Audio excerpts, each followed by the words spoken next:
E hoje o podcast da VBF Advogados recebe o sócio-diretor, Dr. Rui Feitosa, para darmos continuidade ao nosso assunto sobre as proteções envolvendo o mundo do direito, envolvendo também as diferentes maneiras aí de garantir a segurança jurídica. Dr. Rui, prazer recebê-lo. Eu que agradeço o deferimento e uma excelente tarde para todos nós. Opa, isso aí. Dr. Rui, vamos começar falando de uma coisa que tem pego aí muita gente. Os vazamentos de dados envolvendo os hospitais privados aqui na capital. Muitas pessoas têm sido vítima em algumas situações, como um dos casos mencionados aqui, os criminosos usam dados reais das pessoas, entram em contato por telefone, pedem para a pessoa ir a algum lugar ou se propõem a ir até a pessoa. E quando chegam lá é um golpe que pede uma assinatura ou para que a pessoa passe o cartão e tenha o cartão clonado. Como é possível se proteger desse tipo de golpe? Então, a primeira coisa é sempre desconfiar de tudo, porque o hospital é difícil ligar para o cidadão ou para em tese, o paciente, né, que é o cliente, pedindo informações. Se o cliente, se a pessoa recebeu essa informação, a melhor coisa é desconfia, faz um contato diretamente com o hospital através dos telefones que estão no site do hospital e pergunta se realmente tem alguma coisa a ver com isso daí. Essa é a melhor proteção. A melhor proteção, como volto a te falar, é a desconfiança. Porque é difícil algum hospital, alguma clínica, ficar ligando e solicitando alguns dados de informações, porque já na primeira consulta é feita uma anamnese, todas as clínicas e todos os hospitais trabalham dessa forma, faz uma anamnese e nesse momento já faz toda a coleta de dados necessários para a pessoa que o hospital vai precisar. E quando a pessoa percebe que está sendo vítima desse tipo de golpe, é conveniente que ela tome algum tipo de atitude, registre a ocorrência? Sim. A primeira coisa que ela tem que fazer é fazer um registro na NPD sobre o que aconteceu e buscar a reparação judicial. Então, existe uma responsabilidade do hospital ou clínica por esses dados terem sido vazados? Existe. E a gente, pesquisando e estudando vários casos, o que a gente verifica é que, infelizmente, há falha na contratação de funcionários por parte do hospital. Esses funcionários, já com má intenção, acabam fazendo vazamento. E nisso, o que ocorre? Cria-se a responsabilidade do hospital, porque o hospital é responsável pelos atos do funcionário no que diz respeito à prestação de serviços médicos, inclusive o registro dos dados. Interessante. Então, caberia aí uma ação de reparação em casos assim? Sim, caberia. Isso daí cai, inclusive, na área do direito civil, no direito das obrigações. E essa questão de registro dessas ocorrências, isso é importante para prevenir essas situações no futuro? Ajuda as autoridades a evitarem esse tipo de situação com outras pessoas? Sim. A melhor coisa que tem é registrar, deixar tudo documentado, porque isso daí vai se virar estatística, e dentro da estatística, no direito, quando há vários casos, os tribunais comecem a se mover e causam jurisprudência, fazendo assim o quê? Fazendo com que a população em geral seja alertada. Muito importante. Bom, e há casos muito interessantes que a gente tem visto também, isso já no âmbito do direito empresarial, em que muitas empresas acabam tendo seus bens bloqueados por disputas envolvendo ex-sócios. Quais os cuidados que o empresário precisa ter quando um vínculo societário é... A gente sabe, dentro do direito empresarial, que o sócio, quando sai da sociedade, por 2 anos, ele responde ainda por aquela sociedade. Então, dentro de 2 anos, esse sócio é capaz de ser acionado. O exemplo de ex-sócios, qual o cuidado que a empresa dos sócios que ficaram tem que fazer? Fazer uma transição legal e de forma correta, de acordo com a legislação, acionar as assembleias, o que for decidido na assembleia, colocar em ata e essa ata ser registrada, para que na frente não tenha nenhum problema. E aquilo que eu estava falando contigo recentemente, né? A melhor coisa que tem é o diálogo.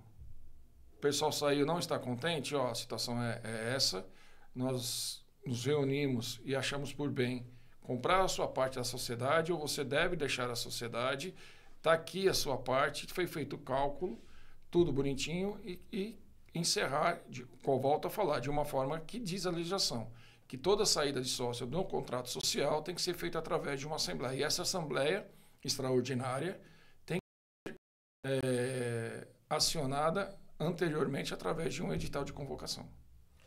Então, e quando o relacionamento já sai desgastado, não há esse entendimento para que a melhor se realize coisa essa a ser feita nesse momento é contratar os advogados que têm experiência no contencioso e também têm experiência na parte de... Me faltou o nome. De conciliação, vamos lá. Conciliação. Volta lá. Volta. Então, e quando não há consenso na saída dos sócios, quando essa relação já está muito desgastada, qual seria o procedimento adequado? A melhor coisa são as duas partes contratarem advogados que têm experiência em conciliação para os advogados conversarem com os seus clientes e, entre eles, os dois advogados com urbanidade e, na conciliação, aceitar o bom senso e o melhor caminho para todos. Perfeito. E quando a empresa acaba se envolvendo em situações de risco dentro da legislação trabalhista? Nós vimos recentemente o caso da Atento, que fez uma demissão massiva e acabou obrigada a indenizar esses ex-funcionários. Como é que a empresa pode se defender, pode se preparar para evitar esse tipo de ação trabalhista? Aí a gente vai comentar que o advogado, o profissional de direito, trabalha junto com alguns profissionais também. E é uma empresa grande que necessita fazer, houve uma queda na demanda dos seus serviços. O ativo deixou de entrar. E para ela se manter, vai ter que abrir mão, infelizmente, de alguns funcionários. A melhor coisa é a contratação de um advogado especialista em conciliação e um excelente contador. Para quê? Para esse advogado e esse contador indo fazer na Assembleia Geral dos Funcionários, no caso da Atento, que foi uma empresa grande, explicar, está acontecendo isso, todos vocês vão receber, a conta de cada um vai ser feita individualizada e a gente vai fazer contato com todos. Isso acaba muito mitigando o passivo trabalhista e, além do mais, demonstra parte de técnica e profissionalismo da empresa e com o empregado, acaba não tratando mais ele de uma forma fria. Tem vários empregados que, se a empresa agisse assim e conversasse com ele antes, vai demonstrar aquela parte que se preocupa com o empregado e ele até então, por motivo de receber uma notícia não muito boa, de ser demitido, mas ele não vai ficar tão nervoso quanto se fosse uma coisa muito seca. Muitas vezes tem até uma compreensão pelo momento, porque o trabalhador também percebe que a empresa tem demanda quando a empresa não tem demanda. Sim, também tem isso daí. O ideal seria sempre ter uma conversa, sempre ter sido feita uma assembleia com os trabalhadores ou com os empregados a respeito do que está acontecendo. É correto que muitas coisas o gestor da empresa não pode falar, mas as coisas comuns que dá para ser falado e que o pessoal entende, seria bom ser avisado, sim. E aí, uma consultoria jurídica também pode ajudar na condução desse tipo de situação? É fundamental. A consultoria jurídica é fundamental nesse ponto. E principalmente se essa consultoria jurídica está sendo feita por um advogado que tem especialidade em conciliação, tem um curso de conciliação, que a própria OAB também dispõe a nós. Fazendo esse curso, o advogado vai saber chegar no melhor... faltou a memória. Na melhor situação possível, usando o bom senso aos dois lados e mostrando para a empresa ceder um pouco e tanto os empregados cederem um pouco. E uma outra coisa que me veio agora à mente é que todas as demissões, todas as rescisões, se puder ser feita com homologação ou no sindicato da categoria ou mesmo homologação judicial. Porque aí evita-se, sim, no momento, todo esse trabalho com o judiciário, todo esse movimento da máquina judiciária, com N processos, sendo que hoje a gente verifica na área trabalhista, existem vários advogados que acabam pedindo tudo, sendo que um empregado não tem direito a quase nada. Isso foi por causa de uma resolução do Tribunal Federal do Trabalho, Tribunal Regional do Trabalho, que aceitou que o empregado pode pedir qualquer coisa. E o que tiver de direito vai lhe ser dado. Antigamente não poderia e o empregado só tinha que pedir aquilo que era de direito. Se ele pedisse algo para mais e o juiz lá na hora visse que ele não tinha direito, ele ia ser cobrado e tinha que ressarcir a empresa por esse motivo. Isso se dá porque muitas vezes o ex-funcionário se sente ofendido, entende que houve ali algum tipo de assédio moral e... Eu costumo falar que gestão de pessoas é a pior coisa que existe. E você tem que ser muito paciente e saber lidar com os dois lados. Então, numa empresa, o que é mais importante é o diálogo que ele tem e como ele trata os seus funcionários. Isso eu estou falando, não aplica-se somente em empresas particulares, privadas, e em empresas públicas também. Você quer ter uma boa tranquilidade? É simples, é tratar o funcionário de acordo com como ele deve ser tratado. Com urbanidade, com respeito, informando ele algumas coisas que ele pode saber e demonstrando que ele também é importante para a empresa. Porque nesse momento, se a empresa tiver que, infelizmente, demiti-lo, ele vai entender do que está acontecendo e não vai ficar com tanta raiva, tanta briga e também evita muito a parte dos oportunismos. Bom, o senhor mencionou a questão da conciliação. Seria correto afirmar que, na maior parte das situações, a conciliação é mais viável do que o... Muitos casos, Edson, a gente resolveu no escritório fazendo a conciliação. Sempre chega e é sempre muito mais rápido. E, inclusive, na trabalhista, os juízes já têm essa questão. Até antes da gente... No momento que nós estamos entrando na audiência, e é comum dos advogados trabalhistas, os dois que estão litigando, chegar e falar, doutor, existe algum acordo? E lá fora, antes da audiência, se existe um acordo, nós fazemos o acordo. Na hora que chega na audiência, uma das primeiras coisas que o juiz pergunta, doutores, há um acordo? Porque para eles é até muito mais fácil. Tendo o acordo, o juiz verificando na hora que está tudo correto, homologa o acordo e acabou.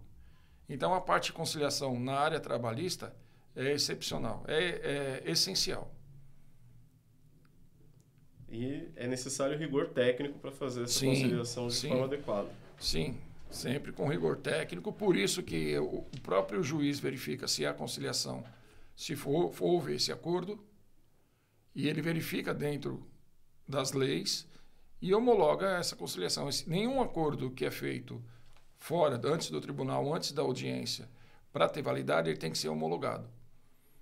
Então, o juiz fala se o acordo e fala se a outra parte, uma parte está de acordo e a outra está de acordo, estando de acordo e estando uma coisa plausível dentro da lei, esse acordo é homologado. Isso na trabalhista.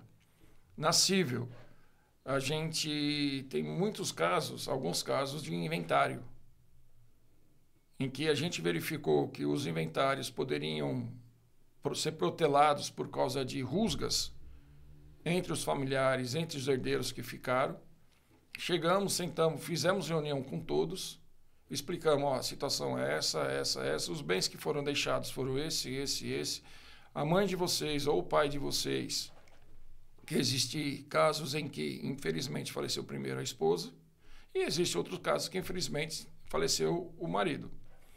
Então, o pai de vocês ou a mãe de vocês tem direito a 50%, eles estão entrando com um meeiro, um processo, e os outros 50% dos bens é de vocês. Então, vai ser dividido desta forma, de acordo com a lei fala para ser feito isso, e nós acabamos explicando justamente para quê? Para evitar qualquer confusão, para evitar qualquer briga, qualquer intriga. E, inclusive, teve um inventário que a gente achou que, eu e meus sócios, achamos que ia ser demorado e foi uma coisa rápida. Por quê? Porque teve essa conciliação com o nosso jeito de agir e de lidar com a situação.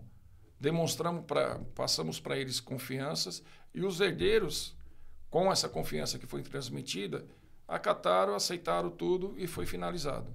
E também existem alguns casos de inventário onde a briga que a gente fala, ó, a lei é desta forma, porém, no caso de vocês, a gente não precisa judicializar. Existe um inventário extrajudicial que tem validade legal também, que é o inventário feito no cartório. Desculpa, que é o inventário feito no cartório. De uma forma extrajudicial, o custo é um pouco maior, porém o tempo é muito mais rápido. E recentemente no escritório nós encerramos um inventário assim.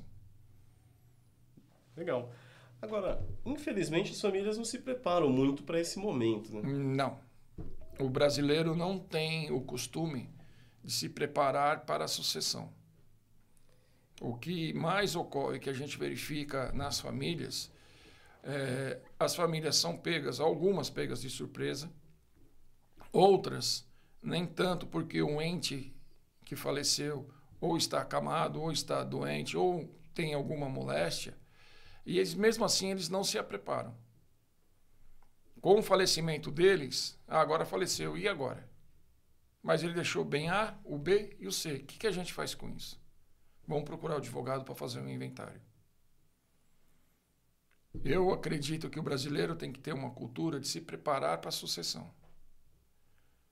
E eu vou falar do meu caso, que isso aqui eu posso falar. A minha mãe, infelizmente, é falecida. Meu pai e minha mãe deixaram... O meu pai é vivo.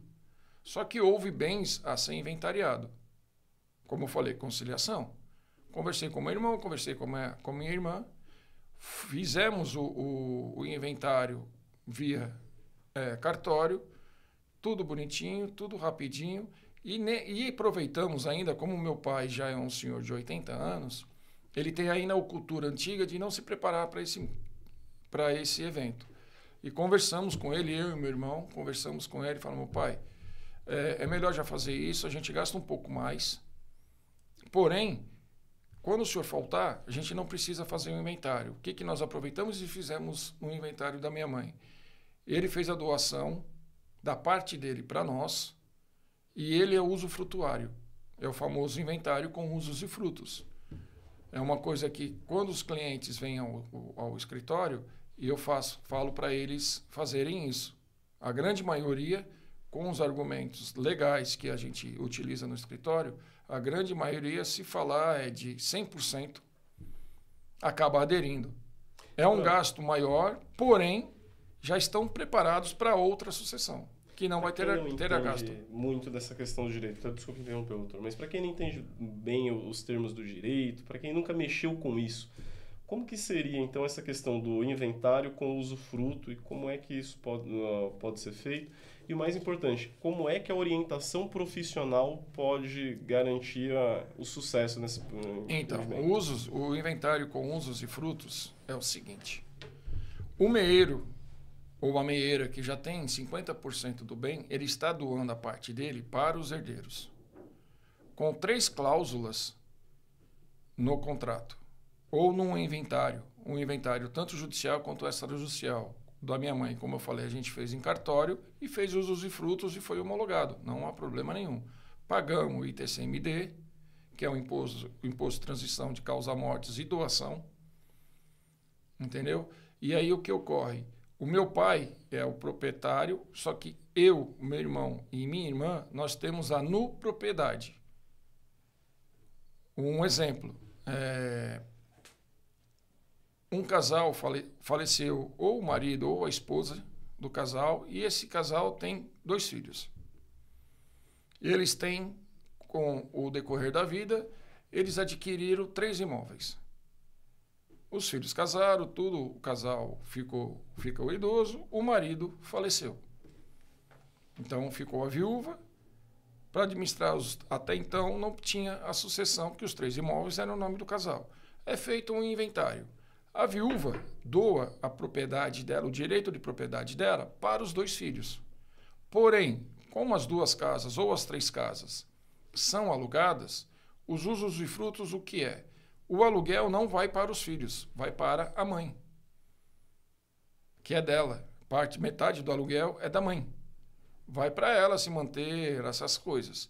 Com o falecimento dela, os 2 filhos não precisam mais fazer um inventário.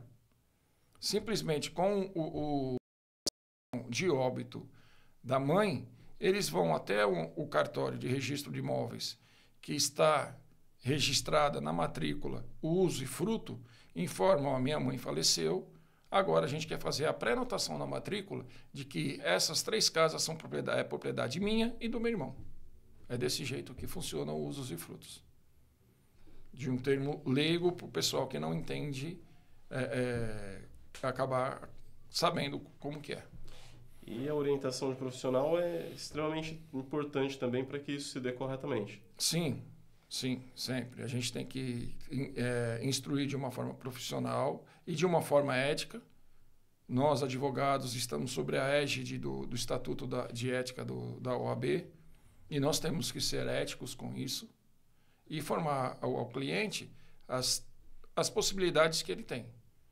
Simplesmente, se o cliente quiser bater o pé, não, mas eu só quero fazer um inventário do meu pai, depois lá na frente, se a minha mãe falecer, a gente vai fazer outro inventário, sem problema nenhum. Fazemos da sua vontade. Mas é obrigação nossa informar: mas você tem essa saída aqui, que lá na frente você não vai gastar tanto quanto. Aqui você vai gastar o inventário, vai encarecer o inventário uns 10%, 20%, fazendo usos e frutos, mas lá na frente você vai estar economizando bem mais da metade do que você está gastando agora com o inventário. Fora a questão da tranquilidade, cara. Sim, é a questão da tranquilidade, né? Mas aí o que ocorre? Há muitos clientes, muitas pessoas que são desconfiadas. Vou fazer usos e frutos, mas e se acaso o meu filho vende sem eu saber? Isso não ocorre no usos e frutos. Porque para poder vender, tem que ter a assinatura da mãe. Não é só os filhos que vendem no usos e frutos. Existem 3 cláusulas que eu coloquei aqui, que é inaliabilidade, que não pode. Inaliabilidade fala que você não pode vender sem o outro estar sabendo. Entendeu? Que todos os frutos daquele bem vai para a pessoa que é o direito real. O nu proprietário não recebe. Quem seja? O nu proprietário, como eu te falei, são os 2 filhos. Então, existem essas cláusulas. E também que ela não pode se dispor disso daí a seu bel prazer. Perfeito. Agora, e para quem começou a pensar nisso e está querendo elaborar aí o testamento, teve até 2 casos recentes saíram na mídia envolvendo a questão de testamento, né? O caso do Gugu e o caso do Pelé, que em que pese haver testamento, houve outras pessoas que não estavam envolvidas ali, não estavam inseridas nos testamentos e questionaram no trabalho de sucessão. É importante olhar para todos esses pontos? Sim, sempre. Tanto é que é procedimento normal, quando abrimos um inventário, que nós entramos com a petição inicial do inventário, nós informamos o falecimento da pessoa, quem são os herdeiros, solicitamos ao juiz que tal herdeiro seja o inventariante, que é esse inventariante que vai responder pelos bens da pessoa que a pessoa deixou, tá? E também que se tem ou não testamento elaborado. Através de onde nós verificamos isso aí? Todos os testamentos que é feito dentro do país, isso daí é de âmbito nacional, ele tem que ser registrado no cartório no colégio notarial do país. Então, o que nós fazemos como os advogados? Faleceu a pessoa, nós entramos no site do cartório notarial, do colégio, vamos voltar. Colégio notarial, então a pessoa faleceu. Então, a pessoa faleceu. além de todos esses quesitos que eu comentei, dados do falecido, quem são os herdeiros, quem vai ser o inventariante, nós informamos se há ou não a existência de testamento. Através de onde? De pesquisa no site do Colégio Notarial, que é o Colégio Notarial que é responsável por registrar todos os testamentos. E é uma certidão que é paga, esse ônus fica com o cliente. Nós fazemos através de internet, através do boleto da internet mesmo, e repassamos o boleto para o cliente. Nós não cobramos isso, é o cliente que arca com essas custas. Tanto é que quando ele vem fazer o inventário, a gente explica isso daí para ele. E com o colégio notarial vem a certidão negativa de testamento, o juiz já nem pede. Existem alguns inventários que não é colocada, em princípio, a certidão do colégio notarial, o juiz de praxe já pede, preciso da certidão do colégio notarial, a certidão negativa de débito dele, tanto estadual como federal como municipal, também é pedido, a situação dele dentro da Receita Federal da União. Então, são esses três. Se há débito também precisa ser saudado. Se há débito também precisa ser saudado. O pessoal costuma falar que o inventário é só os bônus, né?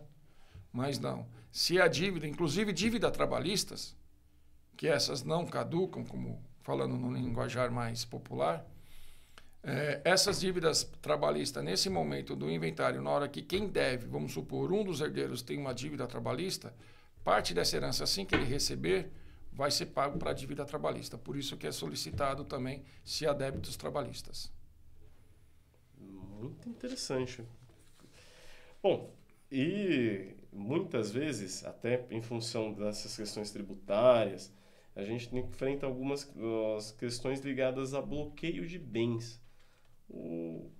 Como é que uma pessoa pode buscar desbloquear seu patrimônio quando acontece esse tipo de situação? Então, vamos lá.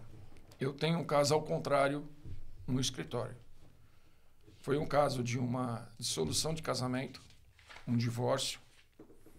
Nesse divórcio existia, o único bem que eles compraram era um veículo. O que ficou acordado que o ex-marido, ficaria com o veículo e pagaria metade do valor do veículo para a ex-esposa. O que ocorre? Ele não pagou. Eu estou advogando pela esposa.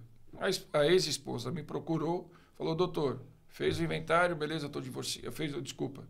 O doutor fez o divórcio, eu estou já divorciada legalmente, já tenho até a certidão de casamento com o divórcio averbado, porém ele não me pagou.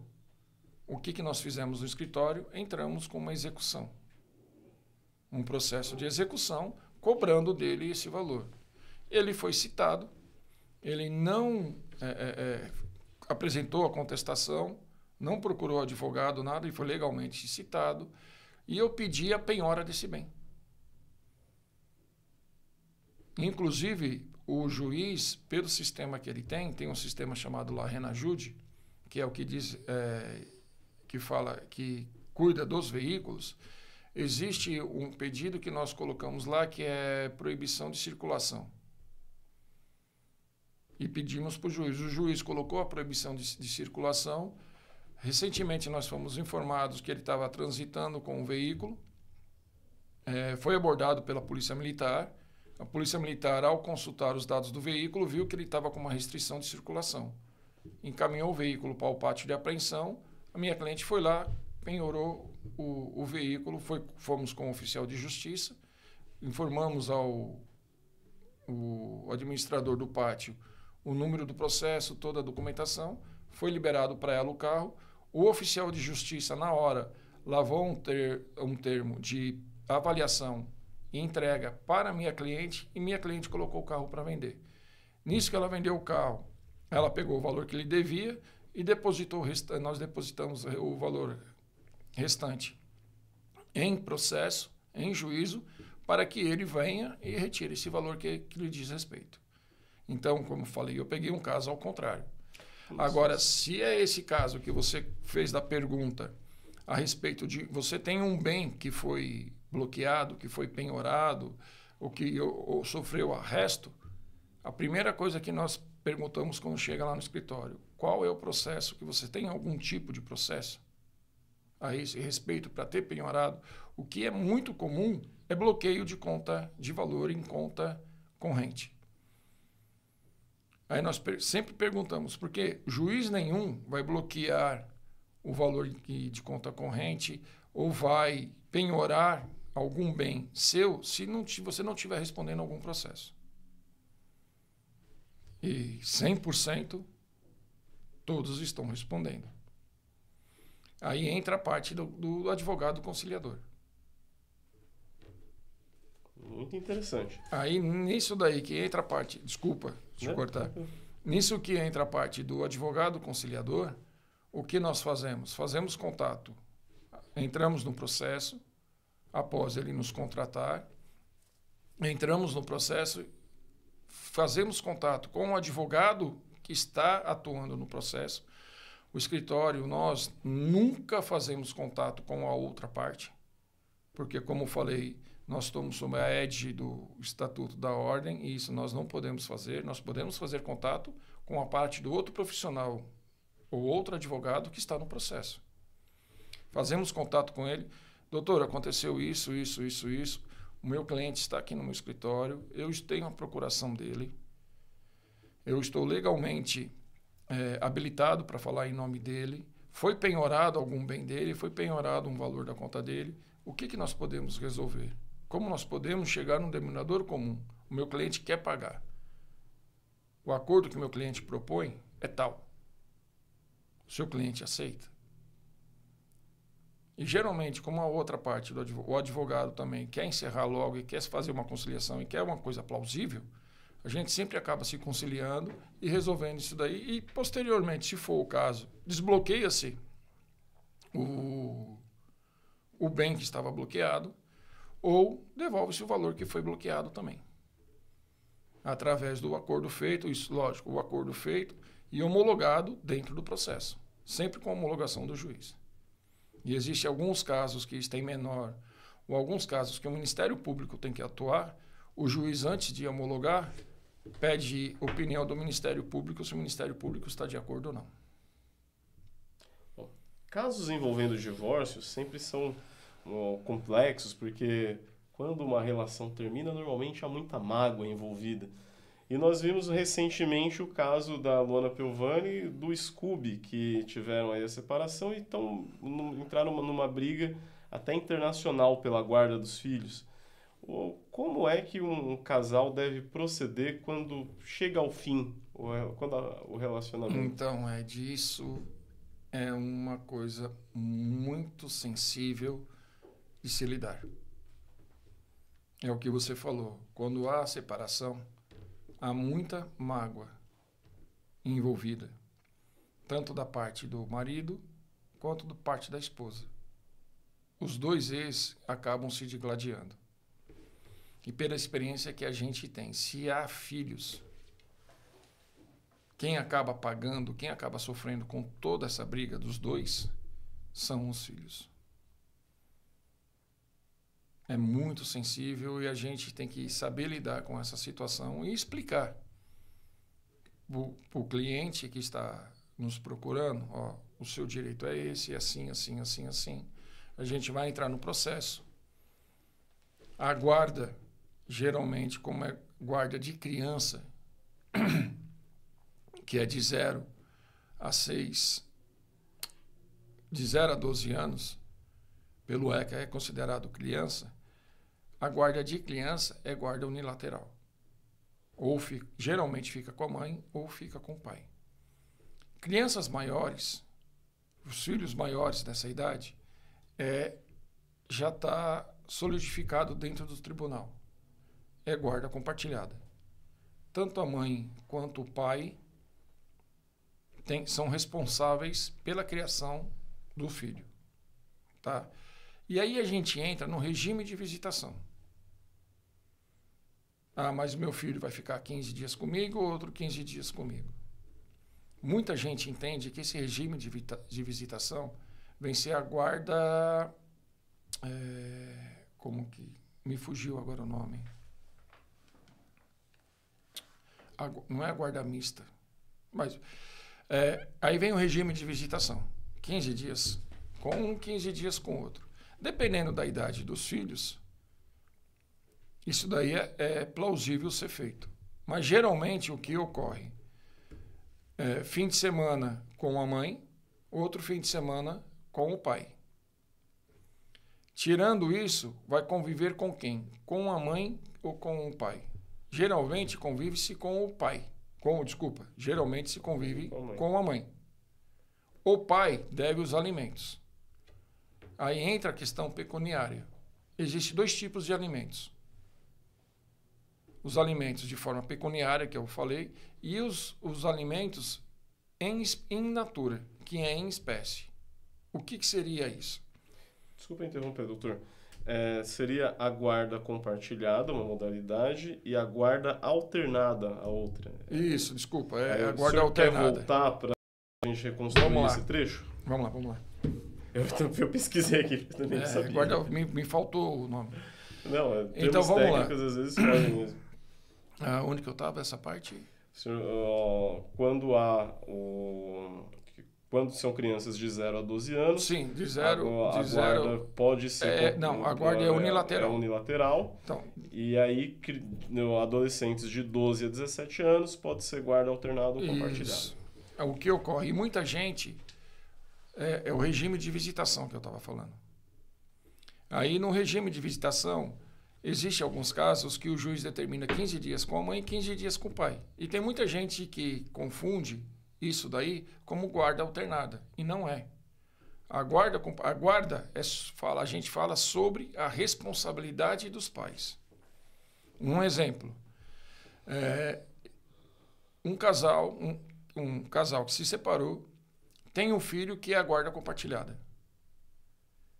E o filho estuda numa escola particular. A mãe, por simples vontade, decide tirar o filho da escola particular, de uma escola particular, ou colocar numa escola pública, ou colocar em outra escola particular. Legalmente, para ela fazer isso, ela tem que ter o aval do pai. Isso é uma guarda compartilhada, que os dois são responsáveis. Do mesmo jeito, o pai quer viajar com o filho, fazer uma viagem internacional. Ele é pai, tem o direito? Sim, mas é a guarda compartilhada? A mãe tem que autorizar, senão não vai. Isso é guarda compartilhada. Guarda diz respeito à responsabilidade, à criação. Regime de visitação. 15 dias com um, 15 dias com outro, muita gente confunde com guarda alternada. E não é isso. A responsabilidade dos pais não é alternada. Mas regime de visitação pode ser, sim. Existem alguns casos também que é o fim de semana alternado. Além do fim de semana alternado, dia dos pais com o pai, dia da mãe com a mãe, férias escolares, metade das férias com o pai, metade das férias com a mãe, Natal e Ano Novo. Natal de anos ímpares com o pai e Ano Novo ímpares com a mãe. Natal de anos pares com a mãe e final de ano de final par com o pai. Então sempre há essa troca e isso daí é sempre homologado pelo juiz. Então já existe amparo legal, inclusive prevendo essas datas. Dentro do direito civil, dentro do Código Civil e do Código de Processo Civil, isso daí já está muito bem especificado na parte de direito de família.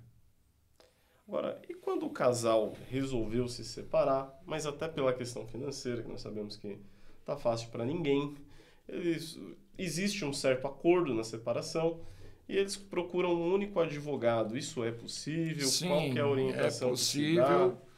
É possível, sim. E esse acordo, volto a falar, esse acordo vai ser homologado pelo juiz.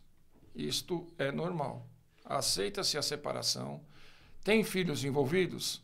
Não, não tem filhos envolvidos. Então, na petição inicial, nós informamos o casal ou casado através da certidão de casamento, ou outra coisa comum que nós temos é a união estável.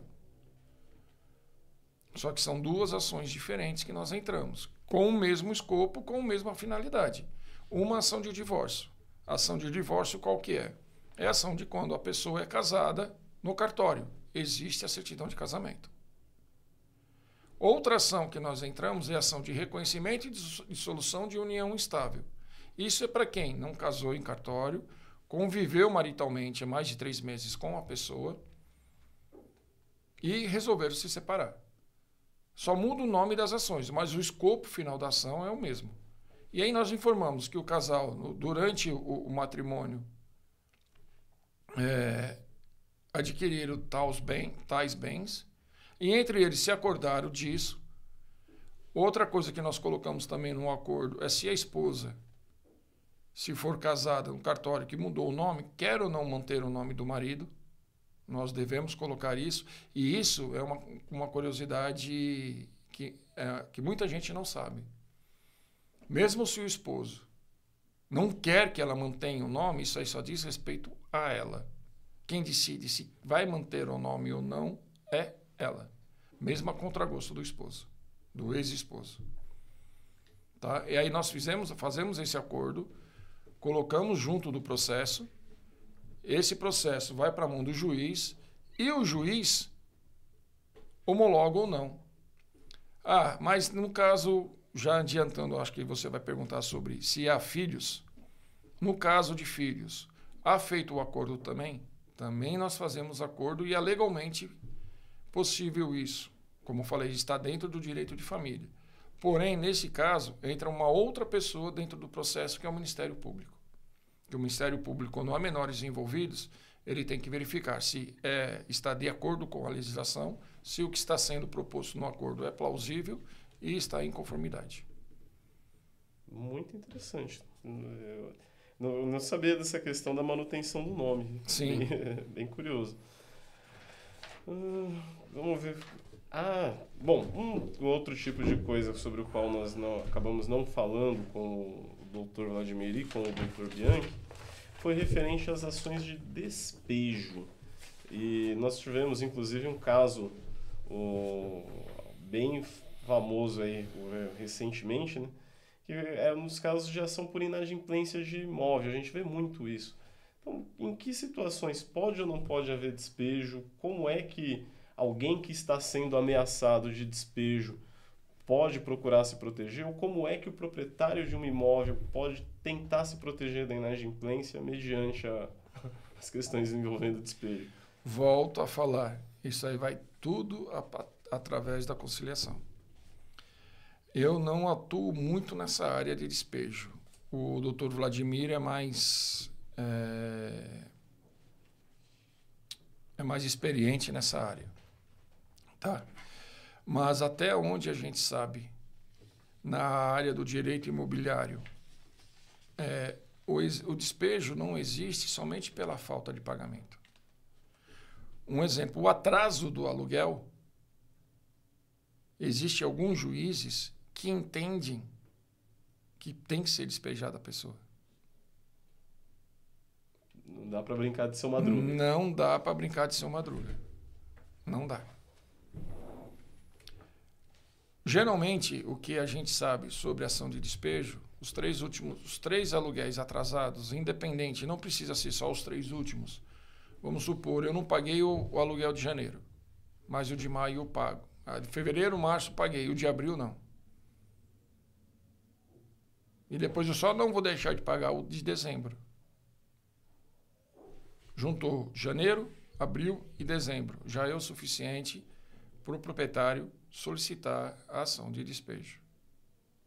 Uma das coisas que o proprietário tem como se proteger nesse caso é o pedido de depósito, ou para poder alugar a casa no contrato, faça-se através de algumas seguradoras o seguro-fiança, ou então o próprio fiador, que é uma figura que hoje está entrando em extinção.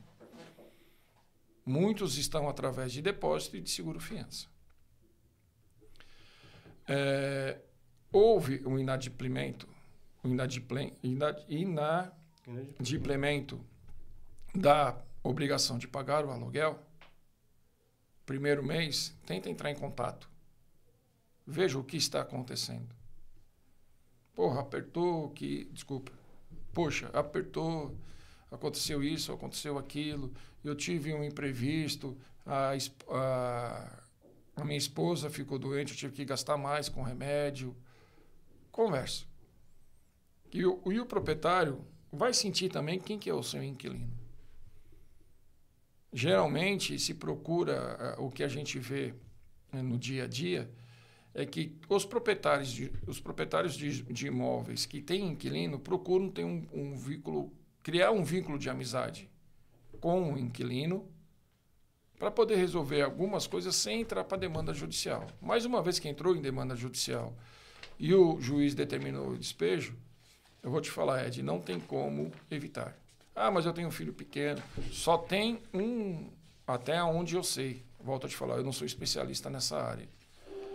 Mas existe somente uma situação em que uma das pessoas que moram na casa está acamada e necessita de cuidados médicos e está usando esses cuidados médicos dentro da casa.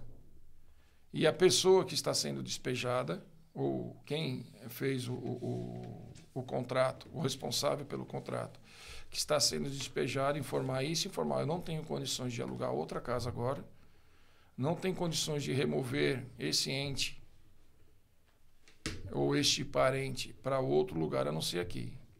Aí isso consegue-se evitar um pouco o despejo. Mas, geralmente, o despejo acabou ocorrendo. Bom, então, é importante, tanto para o locador quanto para o locatário, ter uma consultoria jurídica na hora de assinar um contrato de locação? Sempre é importante. A gente verifica que existem alguns casos, poucos casos no escritório, que o proprietário acaba pegando os contratos, modelo de contrato de locação na internet. E alguns com cláusulas draconianas que são obrigados a tirar e alguns muito mal feitos. Então, sempre que forem alugar uma casa, fazer qualquer tipo de contrato, procurem um profissional de direito gabaritado para falar, o seu contrato está correto, o contrato aqui eu tiraria essa cláusula, eu colocaria essa cláusula, ou essa cláusula aqui é draconiana. A gente tem um caso no escritório, um exemplo que o contrato, de acordo com o CDC, o Código de Defesa do Consumidor, os juros é de 1% ao mês. Isso é normal e é padrão no mercado. No contrato, a pessoa estipulou os juros de 1% ao dia. Ou seja, 30% ao mês. Isso é considerado uma cláusula draconiana. E não diz respeito ao aluguel, diz respeito a um outro fato. Nós batemos de frente, informamos ao juiz sobre a cláusula draconiana que ele estava cobrando, era uma ação de cobrança, e que ele estava embutindo juros de 1% ao dia e não de 1% ao mês, como é o máximo que o CDC, como é o Código de Defesa do Consumidor, é uma relação consumerista e tinha que ser aplicado o que está dentro do Código do Consumidor. Nós informamos isso ao juiz e o juiz acolheu, deferiu o nosso pedido e diminuiu o valor. Foi onde nós conseguimos fazer o acordo e diminuiu bastante o valor da dívida. Nós conseguimos fazer o acordo e o nosso cliente saiu satisfeito, conseguiu pagar a dívida dele e quem estava devendo também conseguiu receber. Bom, e nós estamos aí a uma semana da Black Friday, já que o senhor falou do CDC. Nesse período, é muito comum que as pessoas acabem tomando decisões que posteriormente se mostram equivocadas ou decisões das quais elas se arrependam depois. Como é possível, em meio a essas promoções, essas ofertas, nesse período intensificado pela Black Friday, o consumidor tomar decisões mais acertadas e evitar problemas posteriores? Vou parafrasear o meu avô. Meu avô falava que cautela e canja de galinha nunca faz mal. Não faz mal a ninguém. Então, a gente sabe que existe várias pessoas que são muito consumistas e aproveitam essa época para querer comprar, ter, mas aí depois, como é que fica? Então, eu acredito que agindo com cautela e verificando exatamente o que querem comprar, onde comprar e como comprar, para depois também não serem cobrados de juros abusivos. Um exemplo, a pessoa, como eu acabei de falar, é muito consumista e acaba comprando muito mais do que é possível pelo salário dele, pelo ganho da pessoa.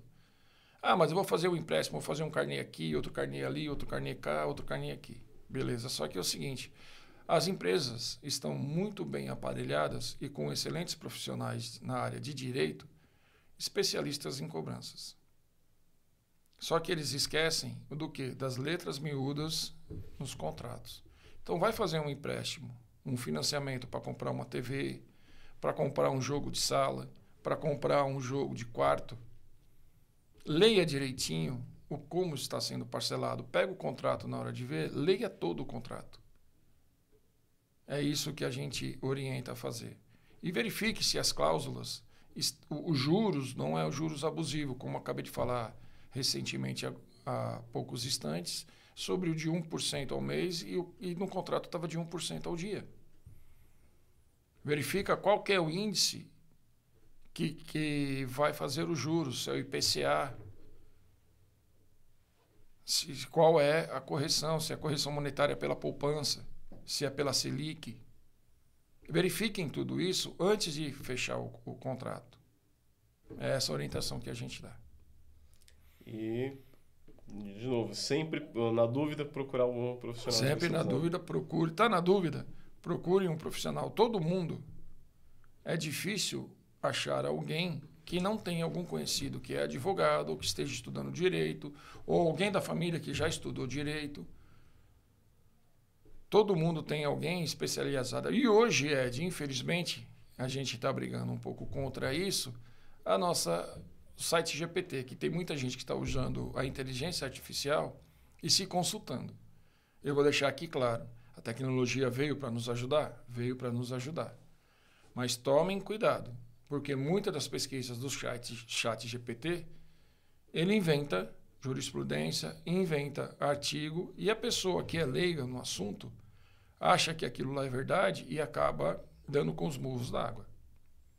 Então, o ideal sempre é procurar um profissional, sim, especialista na área de direito, principalmente especialista na área de consumidor, para orientar a pessoa.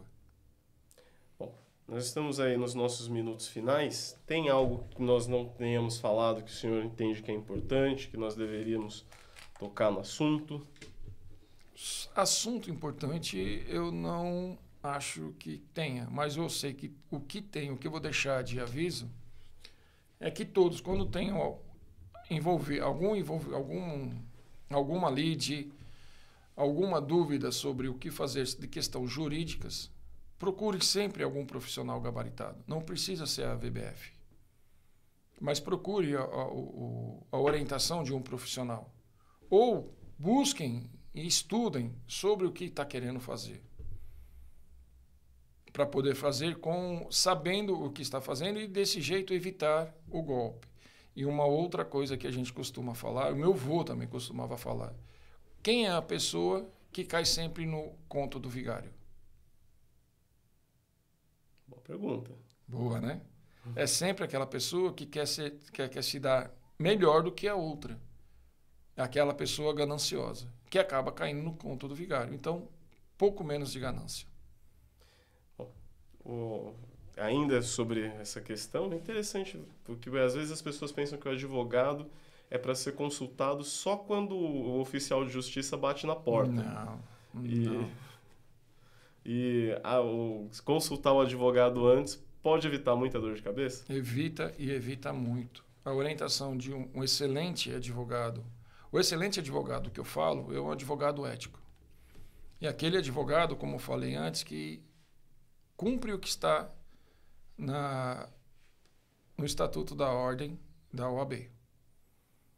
Porque a gente sabe, existem profissionais e profissionais. Eu não estou falando mal da minha carreira. Tanto é que é uma carreira que eu escolhi para mim. E eu não posso falar mal disso. Mas a gente sabe que, como eu falei anteriormente, que gestão de pessoas é difícil. E existem pessoas de várias índoles. Uma outra coisa que também eu vá consultar um advogado. Não conhece nenhum advogado? Vai pegou na internet um escritório, antes de fazer contato com o escritório de advocacia, verifique no Reclame Aqui se tem alguma reclamação de serviço desse escritório. Ou verifique na própria ordem, a página da OAB, na parte de ética, se eu não me engano, se não me falha a memória, tem lá, porque é uma coisa pública, se o escritório respondeu ou não a algum processo. Façam essa consulta. Perfeito. Entendeu? Para quê? Acabou? Não. Façam essa consulta. Justamente fazendo essa consulta, o que ocorre? Ela vai ter a tranquilidade de estar sendo orientada por um profissional de gabarito.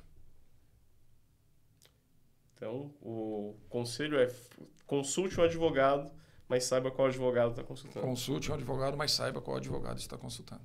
É exatamente isso. Maravilha. Bom, e Gabriel, você tem alguma dúvida jurídica? Acredito que não. E aí, como foi o bate-papo? Certo. Pode... Não, tá, bateu um tempo limite de tempo aí. 5 minutos ainda. 5 minutos ainda? Pra fazer o... Não, o senhor que sabe, doutor. Não, vamos encerrar. Então tranquilo, então vamos encerrar. Certeza, Gabriel, que não tem